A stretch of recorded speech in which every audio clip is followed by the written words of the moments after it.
नमस्ते आचार्य जी। नमस्ते आचार्य। मंत्र पाठ। ओम सहना भवतु सहनौ भुनक्तु सह वीर्यं करवावहै तेजस्विनावधीतमस्तु मा विद्विषावहै। ओम शांति शांति शांति।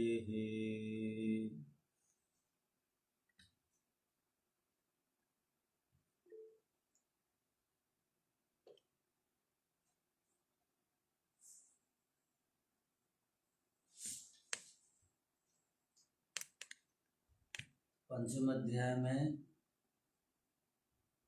31वें सूत्र तक को हमने देखा था।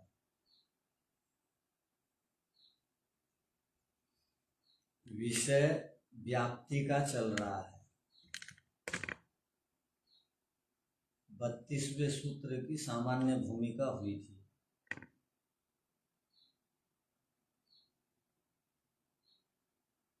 और विषय को पढ़ने के बाद ऐसा लगता है कि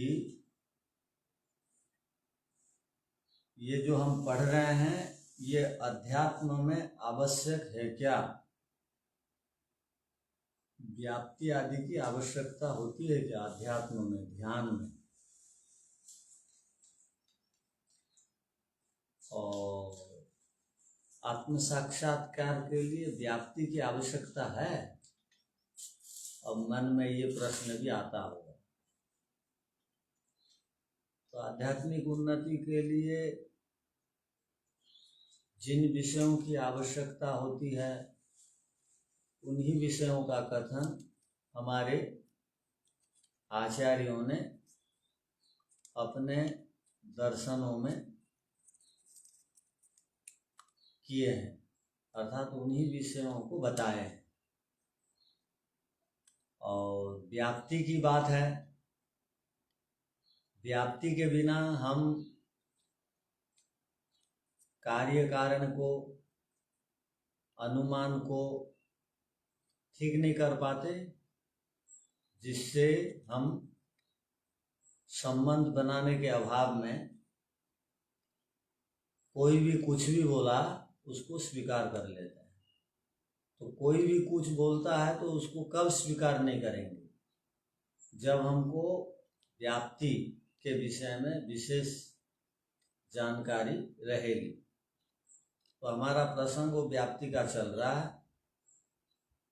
और पीछे के सूत्र में क्या बताया गया था? इस सूत्र में कि निज शक्ति उद्भवम इति आचार्य। जब कोई कार्य पदार्थ का अर्थ होता है दृश्य पदार्थ, दृश्य पदार्थ का अर्थ होता है दिखाई देने वाले पदार्थ, दिखाई देने वाले पदार्थ का अर्थ होता है कुछ ऐसे पदार्थ दिखाई देते हैं आंखों से, कुछ कार्य पदार्थ आंखों से नहीं भी दिखाई देते। और प्रत्येक कार्य पदार्थ में कारण विद्यमान रहता है और कारण के कारण वो कार्य पदार्थ अस्तित्व में आते हैं। और प्रत्येक कारण पदार्थ में कार्य बनाने का सामर्थ्य है। तो हर एक पदार्थ में, अर्थात कारण पदार्थ और कार्य पदार्थ में उनकी अपनी निज शक्ति है। उनकी अपनी निज शक्ति का जब उद्भव हो जाता है, उसी उद्भव को ही व्याप्ति कहते हैं। ध्यान रखिए, बादल है और वृष्टि भी है। बादल अब सामने आया और उससे वृष्टि हुई, तब बादल को हम क्या बोलेंगे? ये कारण पदार्थ है। और बारिश को बोलेंगे कार्य पदार्थ। बादल ऐसा ही है, बारिश नहीं है तो व्याप्ति नहीं बनेगी। जब बादल बारिश के रूप में, कार्य पदार्थ के रूप में बदल जाता है, रूपांतरण होता है, और उससे एक नया पदार्थ जब बन जाता है और जब दोनों का संबंध हो जाता है परस्पर बिल्कुल, उसको व्याप्ति कहते हैं। किंतु 100 साल पहले, ध्यान रखिए, 100 साल पहले बादल हुआ था या 50 साल पहले बादल हुआ था और आज बारिश हो रही है, तो दोनों का संबंध नहीं बनेगा। दोनों का संबंध नहीं बनने से आप वो 100 साल पहले के बादल को आधार बना करके आज की बारिश को आप कार्य नहीं कह सकते, और दोनों का संबंध भी नहीं बनेगा, और दोनों का संबंध नहीं बनने से आप उसको व्याप्ति भी नहीं कह पाएंगे, व्याप्ति भी नहीं होगी। तो व्याप्ति के लिए समान काल और समान देश होना चाहिए। व्याप्ति के लिए कार्य और कारण अभी साक्षात प्रवृत्त होने चाहिए। कार्य और कारण प्रवृत्त नहीं है तो परिणाम में व्याप्ति नहीं बनने वाली। प्रवृत्त माने जब तक कारण क्रिया के रूप में नहीं दिखाई देता है, और जब तक कार्य क्रिया के रूप में नहीं दिखाई देता है, तो तब तक उनमें व्याप्ति नहीं बनती। तो समान देश चाहिए व्याप्ति के लिए, समान काल चाहिए व्याप्ति के लिए, और उन दोनों का जब तक संबंध नहीं बनेगा तब तक व्याप्ति नहीं होगी। अब देखिए, आप रहते हैं कोलकाता में और हम रहते हैं उड़ीसा में। आप रहते हैं मुंबई में, हम रहते हैं उड़ीसा में। अब मुंबई में बादल है और कलकत्ता में बारिश हो रही है, तो समान देश नहीं हुआ, समान काल नहीं हुआ। समान काल होने पर भी मान लीजिए समान देश के अभाव में आप व्याप्ति नहीं बना सकते। यहाँ यदि बारिश हो रही है तो यहीं बादल होना चाहिए कारण, तब दोनों का संबंध बनेगा। यहाँ यदि बारिश है तो मान के चलिए यहाँ वो भी है, क्या है, कारण भी विद्यमान है। कारण के बिना ये कार्य नहीं दिखाई देता। जो कार्य दिखाई दे रहा है उसमें अनुद्भव के रूप में कारण विद्यमान है। तो कार्य में, कारण में शक्ति पहले से विद्यमान है, किंतु जब तक वो शक्ति प्रकट में नहीं आ जाते तब तक उन शक्तियों को हम व्याप्ति नहीं कहते। जब दोनों से संबंधित शक्ति प्रकट के रूप में आ जाती है तो उसको हम कहते हैं व्याप्ति। तो व्याप्ति के लिए दोनों के बीच का संबंध जरूरी है। व्याप्ति के लिए समान देश, समान काल की आवश्यकता है, न तो व्याप्ति नहीं बनेगी। ये हमने पीछे पढ़े थे हम लोग। यदि अकेला अकेला कारण विद्यमान है, जैसे हांडी, अब घड़ा जिसको हम बोलते हैं, मिट्टी तो कारण के रूप में विद्यमान है, किंतु घड़ा के रूप में वो कारण बदला नहीं है, तो वहां व्याप्ति नहीं बनेगी। मिट्टी कारण की भी आवश्यकता है और घड़े की भी आवश्यकता है। जब दोनों का संबंध जुड़ जाएगा, उन दोनों के संबंध के शक्ति उनके अपने निज स्वरूप में स्थित शक्ति को ही व्याप्ति कहते हैं। ये पीछे का सूत्र का अर्थ था। जैसे आप ये बताइए, जो भी पिता पुत्र बनता है, वो पिता पुत्र पहले से ही विद्यमान है या अभी पिता कहला रहा है तो अभी वो अस्तित्व में आया कारण पदार्थ? हाँ, ध्यान रखिए, पहले से विद्यमान है। जो पिता आज कहा रहे हैं, जिनको हम पिताजी बोल रहे हैं वो व्यक्ति के रूप में पहले से थे, किंतु आज वो पिता की जो शक्ति है वो उद्भव हुई और वो पिता तब कहलाया वो व्यक्ति जब उसका बेटा हो गया कार्य के रूप में। वो बेटा अनुद्भव था, कार्य अनुद्भव था, और कारण कार्य को बना सकता है। कारण के अंदर कारणत्व विद्यमान है, कार्य के अंदर कार्यत्व विद्यमान है, किंतु जब तक वो पहले से विद्यमान रहते हैं, किंतु प्रकट जब नहीं हो जाते हैं जब तक, तब तक वो व्याप्ति के रूप में बदलते नहीं। प्रकट होने के बाद ही उसको व्याप्ति कहा जाता है। तो शक्ति का उद्भव का नाम व्याप्ति है। वो शक्ति पहले से विद्यमान है किंतु प्रकट रूप में नहीं है, तो वो व्याप्ति नहीं कहलाएगी। किसी को कुछ पूछना है?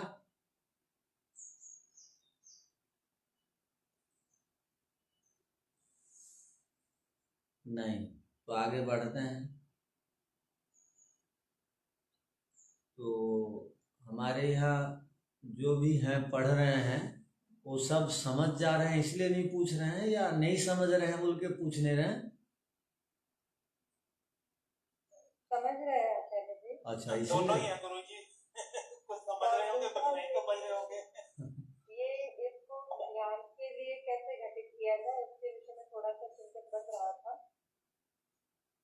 अच्छा, जैसे कि हम तो कार्य कारण बिना बनाए तो आप ध्यान भी नहीं लगेगा आपका। हम जितने भी हैं शरीरधारी कार्य पदार्थ हैं, और हम शरीर के पीछे कारण पदार्थ विद्यमान है। कारण पदार्थ सदा रहते हैं, कार्य पदार्थ नष्ट हो जाते हैं। कार्य पदार्थ तब तक अस्तित्व में रहते हैं जब तक उनका प्रयोजन सिद्ध नहीं हो जाता है, तब तक वो कार्य के रूप में रहेंगे, प्रयोजन को सिद्ध नहीं करते तक। अब प्रयोजन सिद्ध होता है कारण पदार्थों को जानने से। कारण पदार्थ में ईश्वर जी प्रकृति है, कार्य पदार्थ में हम सब हैं। हम सब और कारण दोनों का ज्ञान को ही विवेक ख्याति कहते हैं। और कार्य के पीछे दौड़ने से कोई लाभ नहीं है, कारण के पीछे दौड़ने से लाभ है। कारण सत्य है, कार्य असत्य है अर्थात अनित्य है। तो ऐसे बनाएंगे आप व्याप्ति, या और किसी रूप में आप व्याप्ति बना रहे हैं? नहीं, वो चिंतन चल रहा था, अभी आपने कहा है तो उसमें विचार करें। अच्छा, ठीक है, करिए।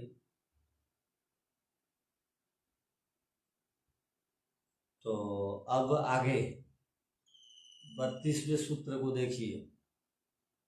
अब इसमें एक दूसरा मत आ गया, आचार्य पंचसिख जी। हाँ जी, वो पहले से जो था वो प्रतिज्ञा है, वो भी उसमें भी व्याप्ति हो, इसका व्याप्ति उसको भी होना चाहिए, ये भी होना चाहिए ना क्या? नहीं, वो व्याप्ति और ये व्याप्ति तो समान तो हैं। अंतर आपको थोड़ी कुछ लग रहा है। जहाँ जहाँ धुआं वहाँ वहाँ अग्नि, वो हेतु में व्याप्ति दिखाने की आवश्यकता होती है। पंच अवयव में होना चाहिए और इधर प्रकट होना चाहिए, दो होना चाहिए, ये भी होना चाहिए। नहीं, दोनों एक ही हैं। हम लोग बातचीत में या व्यवहार के काल में कहीं भटक ना जाएं, इसलिए व्याप्ति को विस्तार से समझा रहे हैं। व्याप्ति के बिना आप कुछ भी बोलेंगे तो आपकी बात नहीं मानी जाएगी। व्याप्ति के बिना आपकी बात नहीं ठहरेगी धरातल पर, प्रमाण नहीं हो पाएगा। हाँ, तो कट तो जाएगी बात आपकी। आप कुछ भी बोलेंगे तो बात को काट देंगे, वो सिद्ध भी नहीं होगी बात। अगर सिद्ध नहीं हुई तो हमारा उससे संबंधित श्रम करना निरर्थक है, लाभ कुछ हुआ नहीं।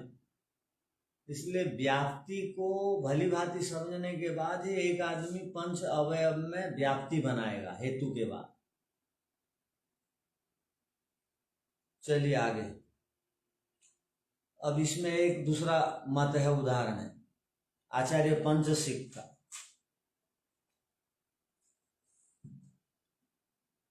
आधेय शक्ति योग इति पंचशिख।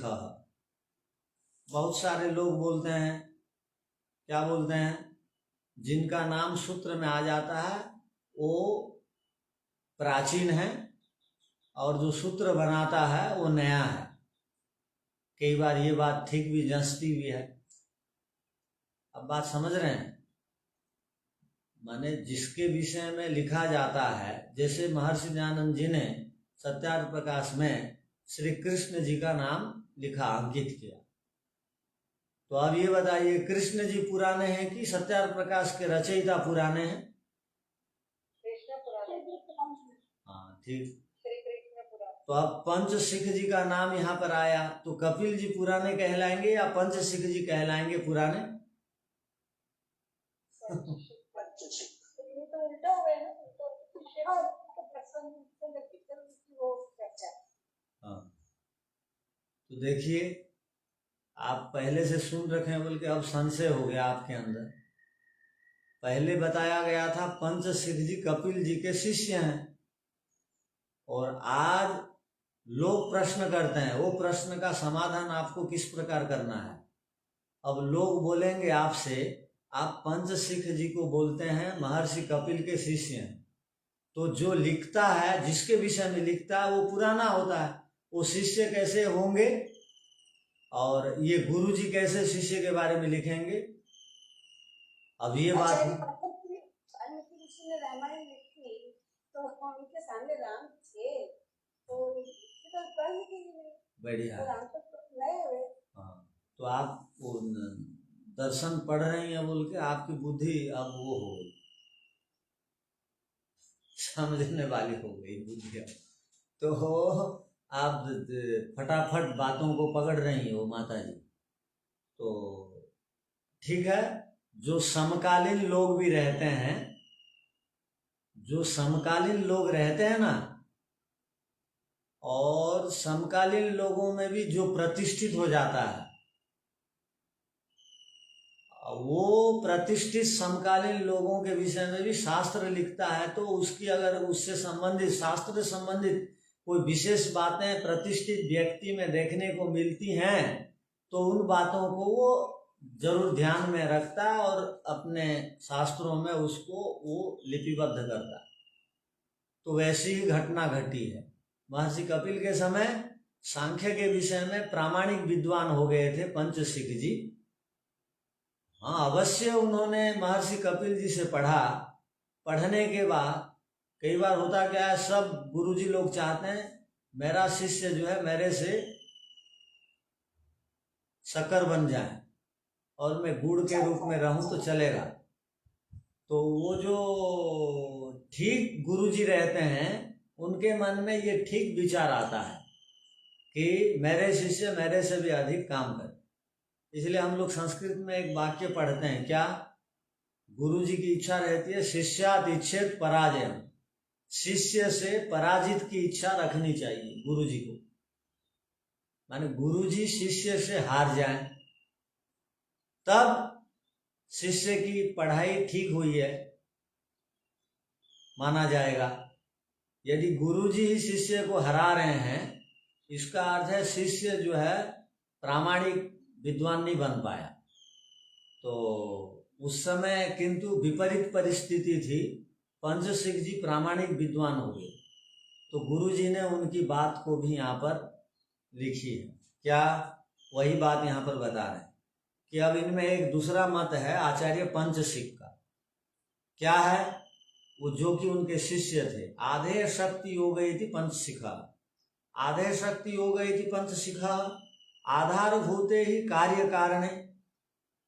देखिए यहाँ क्या कहा जा रहा है कि शिष्य का तो नाम उन्होंने लिया, क्या के लिए लिया? कि आधे शक्ति का योग हो जाना, इसको भी व्याप्ति कहते हैं। सूत्र का अर्थ क्या हुआ? पंचशिक आचार्य जी के मत में, महर्षि कपिल जी कह रहे हैं, पंचशिक आचार्य जी के मत में आधे शक्ति का योग हो जाना ही व्याप्ति है। आधे शक्ति का योग हो जाना ही व्याप्ति है। ध्यान रखिए, गुण और गुणी, धर्म और धर्मी, अवयव और अवयवी, इसको जो समझ लेगा, आधार और आधे को भी वो समझ लेगा। अब मुझे ये बताइए, धर्मी कौन है, धर्म कौन है? आप में से कौन बताएंगे? धर्मी कारण और धर्म कारण है। हाँ, जो धर्म है वो कहाँ ठहरता है? धर्मी में ठहरता है। तो धर्म धर्मी में ठहरा, तो जो धर्मी है उसको आधार कहेंगे, जो धर्म में ठहरा है उसको कहेंगे आधेय।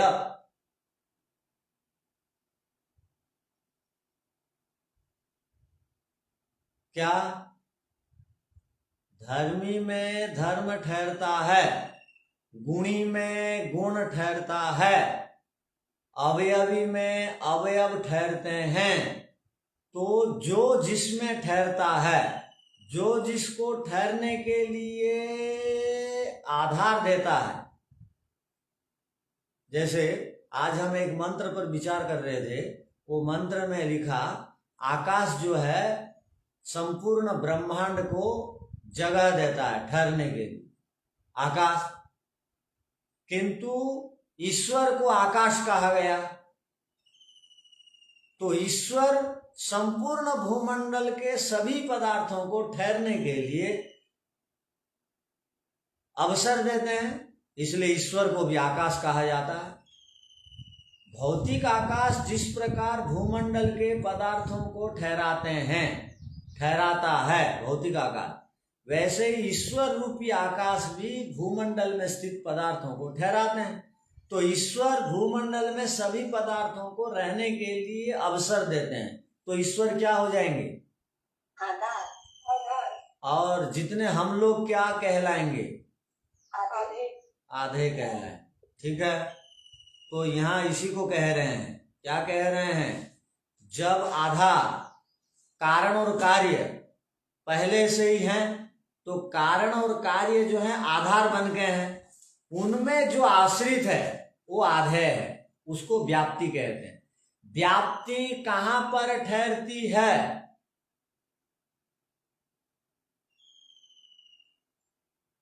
समझ में, आपस में जो समझ होता है उसको क्या संगत आधार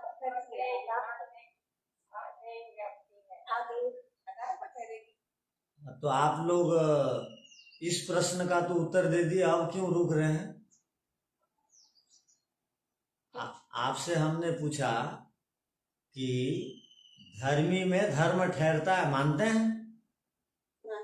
मानते हैं। तो अब मुझे बोलिए, वो जो व्याप्ति है वो किस कारण से व्याप्ति कहलाती है? कार्य कारण के संबंधी का नाम व्याप्ति है या उससे कुछ अलग हट करके है? हाँ, तो वो व्याप्ति ठहरी कहाँ? वो तो संबंध का नाम व्याप्ति है। क्या बात है, नाम उसको व्याप्ति कहते हैं, बस आश्रित है ना, आश्रित है। तो दूसरे का नाम बोलने के नाम को व्याप्ति है। ठीक से बोलिए, इधर उधर मत विषय जाइए आप।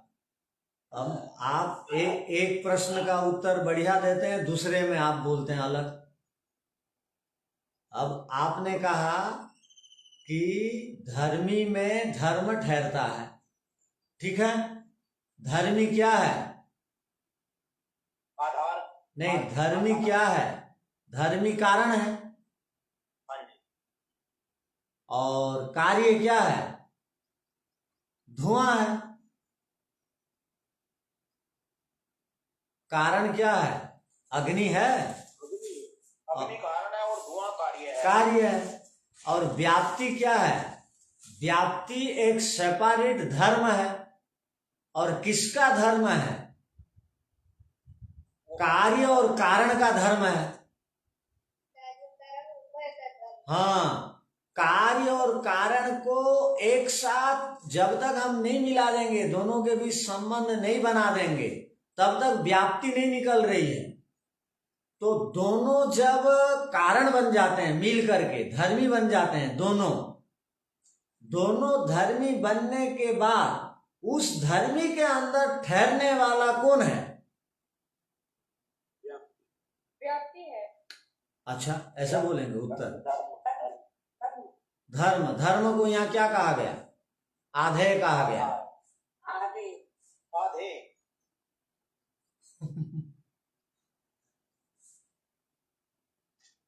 यह बात नहीं आई समझ में। अगर ये एक बार और एक बार पढ़ने दीजिए। वो जो संबंध है इसी को व्यक्ति कहते हैं ना, नियत संबंध, कार्य और कारण में आधार और आधेय। हाँ, तो आधेय कौन हुआ? वो जो संबंध आधेय वो जो आध और कार्य आधे हुआ नहीं, कार्य है। व्याप्ति आधे है जी, व्याप्ति। हाँ, उन दोनों के उद्भूत, कार्य के उद्भूत होने के बाद कारण से कार्य जब बाहर आ गया, उद्भूत हो गया, प्रकट हो गया, तब उन दोनों के धर्म जो व्याप्त है उस संबंध को व्याप्ति कहेंगे और आधे भी। अब हमको केवल इतना समझना है, आप लोगों को यहाँ पर आप लोग संशय में रह रहे हैं, मैं समझ रहा हूं। पहले की बात याद रखेंगे तब बाद की बात समझ में आएगी। पहले क्या बताया गया कि कार्य और कारण दोनों धर्मी हैं और जो व्याप्ति है वो धर्म है, ये बताया गया। आपको याद है? याद है। तो दोनों कारण हैं, कार्य कारण जब मिल जाते हैं, संबंधित हो जाते हैं, दोनों धर्मी बन जाते हैं और वो धर्म बनता है व्याप्ति। अब कार्य और कारण जब मिल गए तो वो आधार बन गए। किसका? व्याप्ति को आश्रय दिए। व्याप्ति को जगह देने वाला, आश्रय देने वाला कौन होगा? कार्य कर जो दोनों का संबंध है। हाँ, वो दोनों दिए तो दोनों को बोलेंगे आधार, और जो उसके सहारे में ठहरता है उसको बोलेंगे आधेय। तो उसका फल निकलेगा उसको आधेय। दोनों जब तक नहीं मिलेंगे, ध्यान रखिए, वो कारण जब तक एक व्यक्ति नहीं बना, जब तक एक आदमी पिता नहीं बना, उसको देखने पर भी आपके मन में ये कारण है ये ज्ञान नहीं उत्पन्न होगा। सामान्य जैसे लोगों को देखते हैं ऐसे देखेंगे। और जब आप उसको पिता बोल देंगे ना, ये पिता है बोल देंगे ना, पुत्र का संबंध आ जाएगा वहां पर। और पिता पुत्र का संबंध से जो एक ज्ञान मिला उसको बोलेंगे व्याप्ति, नियत संबंध को। न तो वो पिता नहीं बन सकता था, ना ये पुत्र नहीं आ सकता था। तो यहां पर कहा गया आधार के आधार में जो रहती है वो आधेय व्याप्ति है। तो आधार है कार्य कारण, दोनों का संबंध, उनके संबंध से व्याप्ति, व्याप्ति को धर्म कहा गया और उन दोनों के संबंध को धर्मी कहा गया। तो धर्मी में धर्म ठहरता है, जिस प्रकार गुणी में गुण ठहरता है। राम गुणी है, उनके अंदर झूठ नहीं बोलना, आज्ञाकारी होना, ये सब गुण ठहरे हुए हैं। वो राम एक द्रव्य है और राम में ये सारे गुण विद्यमान है। द्रव्य की विशेषता है, धर्म की विशेषता है, वहां सारे के सारे धर्म आकर के ठहरते हैं। तो आधार की विशेषता है, उसमें आधे लोग रहते हैं। धर्म की विशेषता है, उसमें धर्म रहते हैं। तो जो रहते हैं जिसमें रहते हैं, जो रहने के लिए जगह देता है, वो तो बन गया आधार। और जो आके रहता है उसको आधेय बोलेंगे। तो व्याप्ति किस कारण से है? कार्य कारण से है ना व्याप्ति। कार्य कारण के संबंध को व्याप्ति कहते हैं ना। वो दोनों अकेले अकेले में रहते, मिट्टी अपने आप में पड़ी रहती तो उसको हम नहीं बोलते ये कारण पदार्थ। जब वो घड़े के रूप में बदल के आई मिट्टी तब बोलते हैं ये घड़े का कारण है मिट्टी।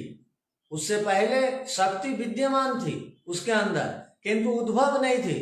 तब दोनों का जब संबंध बन गया, नियत संबंध, देश काल समान दिखाई दिया, तो उसको व्याप्ति कहते हैं। वो व्याप्ति कहाँ ठहरती है? तो कहा आधार में ठहरती है, कार्य कारण में। ये कहना चाह रहे हैं, पंचशिख आचार्य का ये मत है।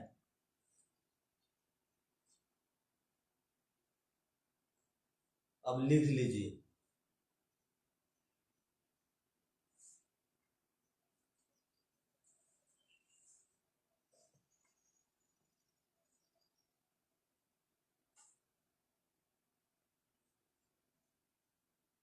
अब व्याप्ति को ही बताने के लिए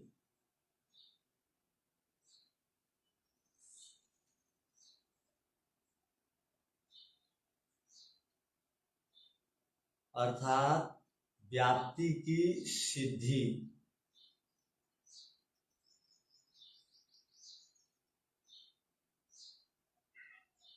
के लिए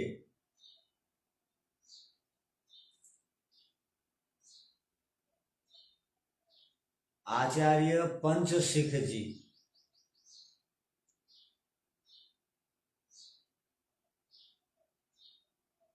के मत को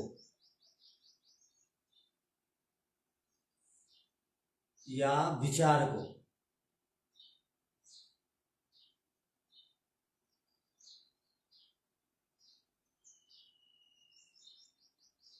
बताया जाता है।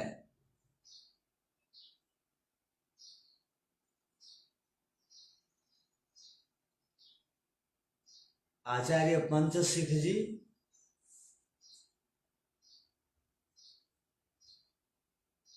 महर्षि कपिल जी के ही शिष्य थे।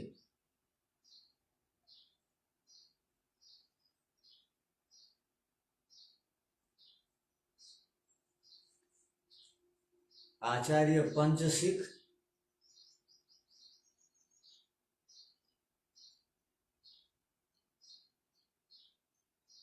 सांख्य दर्शनों के आचार्यों में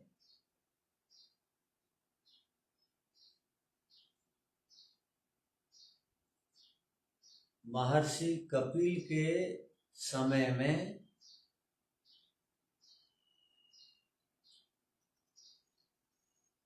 एक विशिष्ट आचार्य थे।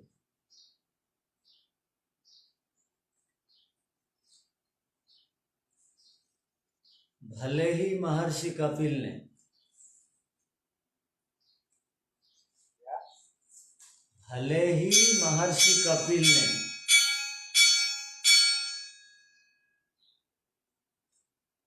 आचार्य पंचशिख जी को पढ़ाया हो,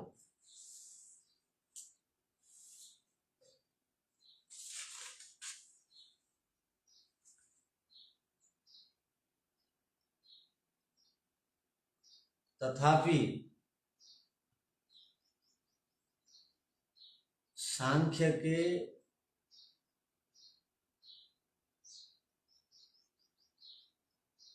उत्कृष्ट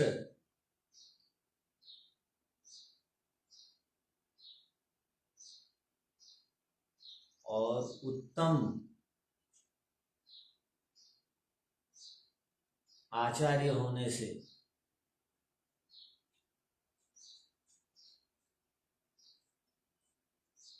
शिष्य की बात को भी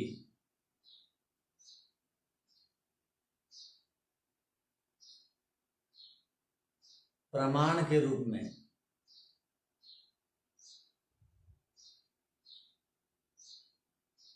गुरु जी ने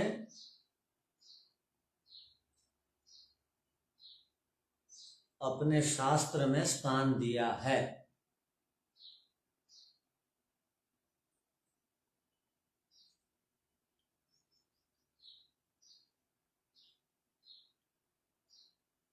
सूत्रार्थ। कार्य और कारण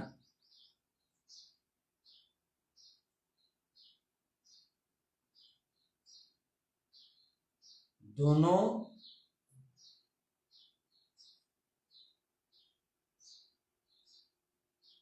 कार्य और कारण, इन दोनों को, ऐसा लिखिए, इन दोनों को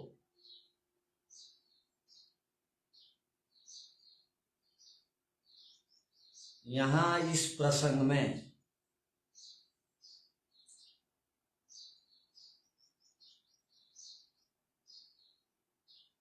द्रव्य के रूप में स्वीकार किया गया है।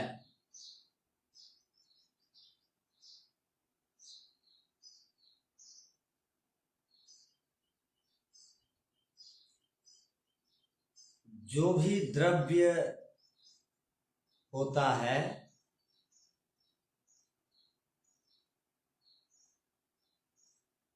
वह आधार रूप होता है।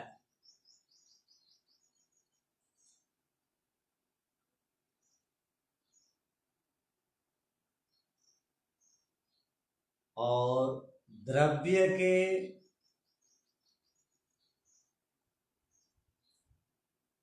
जो आश्रित रहने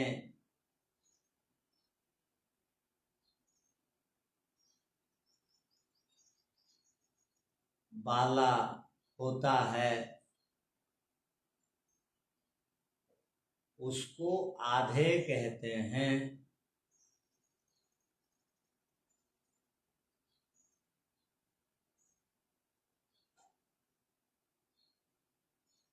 इस सूत्र में पंचशिखाचार्य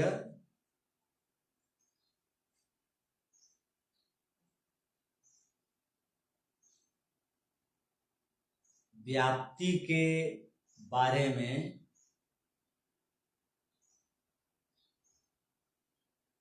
यह विचार देते हैं कि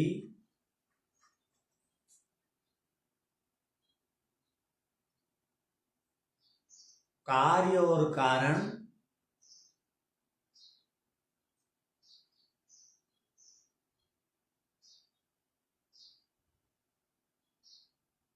द्रव्य, कार्य और कारण द्रव्य हैं, कार्य और कारण द्रव्य हैं, अल्प विराम, जो कि आधार रूप हैं।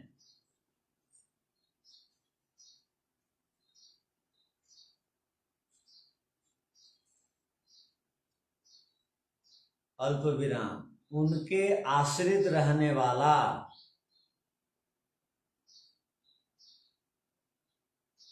उनके आश्रित रहने वाला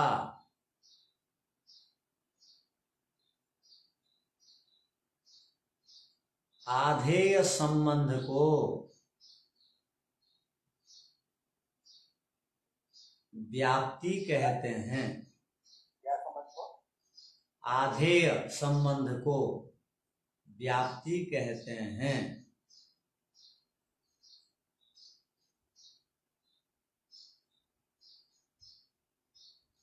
अर्थात आधेय शक्ति का, अर्थात आधेय शक्ति का योग हो जाना,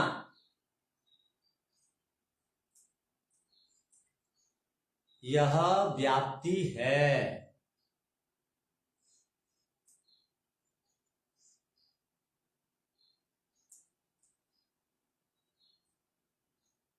पूर्ण विराम। आगे आधे से जुड़ा हुआ शब्द है आधा। आधेय, सूत्र में ऐसा लिखिए, सूत्र में आधे शब्द आया, सूत्र में आधेय शब्द आया। आधे से जुड़ा हुआ शब्द को आधार कहते हैं।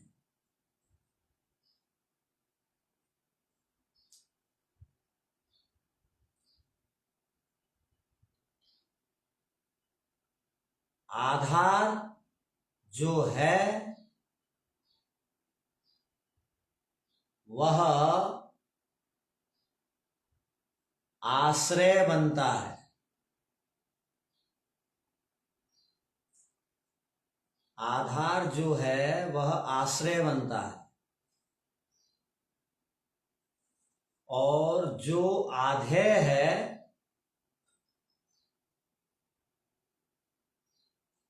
उस पर आश्रित होता है।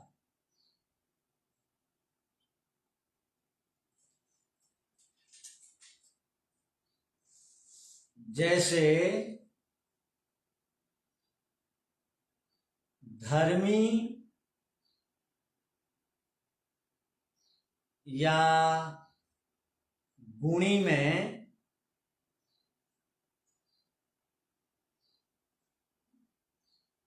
धर्म और गुण आश्रित रहते हैं,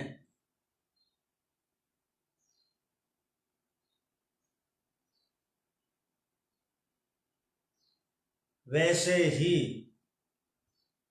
यहाँ कार्य और कारण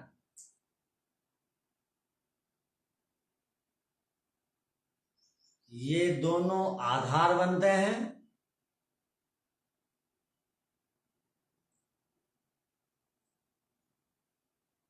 उन पे जो आश्रित है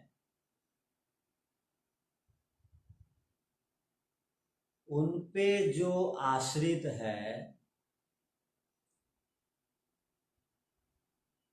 वह आधेय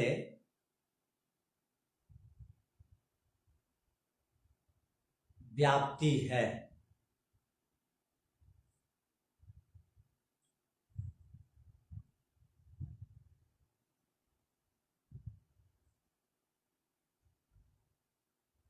वह व्याप्ति है।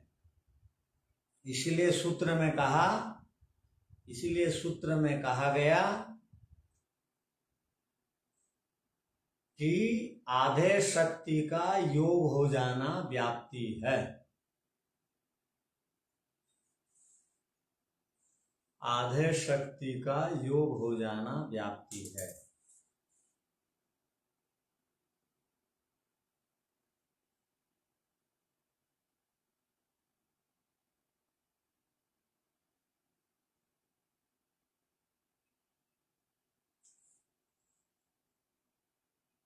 तो इसी को यहाँ पर कहा रहा है कि भाष्य में आधारभूते ही कार्य कारणे त्वयोः कार्य कारण भाव आधेय। कार्य और कारण ये दोनों हैं। इसके बाद आपको एक अल्प विराम लगाना पड़ेगा भाष्य में। तयोः कार्य कारण भाव आधेय, और उनमें जो कार्य कारण का भाव है, कार्य कारण का भाव है का मतलब जो कार्य कारण में ठहरा हुआ है, भाव माने वो व्याप्ति, वो आधेय है। तो आधेयस्य शक्ति योग समान देश काल अपेक्षा संबंध। वो आधेय का जो शक्ति योग है वो समान देश काल में होना चाहिए। समान देश काल का अर्थ क्या हुआ?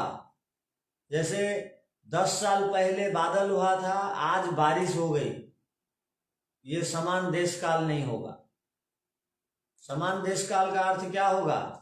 अभी ही आग जल रही है और अभी ही धुआं उठ रहा है, वो दोनों का जो एक समान देश और काल में जो संबंध है, उस संबंध के आधार से जो ठहरा हुआ है वो व्याप्ति है।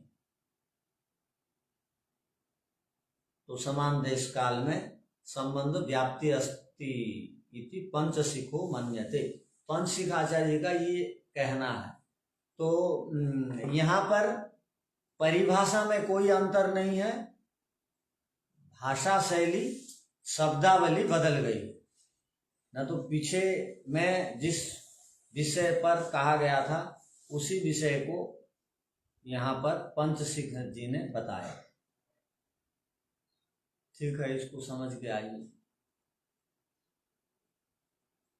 ओम शांति शांति शांति। नमस्ते।